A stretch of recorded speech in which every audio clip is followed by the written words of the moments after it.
Suman TV ప్రేక్షకులకి స్వాగతం. సింగరకొండ ప్రసన్నాంజనేయ స్వామి కుంభాభిషేకం ఈరోజు కృష్ణ యజుర్వేద కుంభాభిషేకం. శంకరాది శంకర మఠం నుంచి శృంగేరి పీఠం నుంచి విధుశేఖర సరస్వతి గారు, విధుశేఖర భారతి గారు వచ్చారు. వారి చేతుల వారుగా కుంభాభిషేకం, మహాకుంభాభిషేకం, విమాన శిఖర ప్రతిష్ఠ జరిగింది. దాంతో పాటు ధ్వజస్తంభ ప్రతిష్ఠ జరిగింది. దాంతో పాటు స్వామికి ఈరోజు అభిషేకం చేశారు. వారి చేతుల మీదుగా ఈ రోజు నుంచి పునఃప్రారంభం జరిగింది. అందుకు లక్ష్మీ నరసింహస్వామి క్షేత్రాధిపతి ఇక్కడ సింగరకొండలో, క్షేత్ర పాలకుడు శ్రీ ప్రసన్నాంజనేయ స్వామి. అలానే అందరు కూడా ఇక్కడికి వచ్చి దర్శించుకొని అందరూ తరించవలసిందిగా కోరుతున్నాం.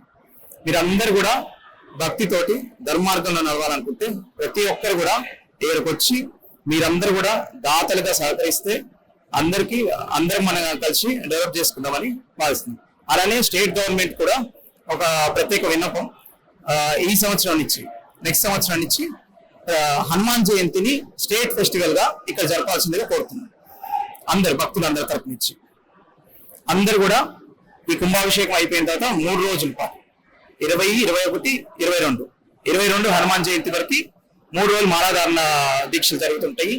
అందరు కూడా హనుమాన్ జయంతికి వచ్చి అందరు కూడా మళ్ళీ పునఃప్రారంభమైన గుడిని దర్శించుకుంటారు, అందరు తరిస్తారని ప్రార్థిస్తున్నారు.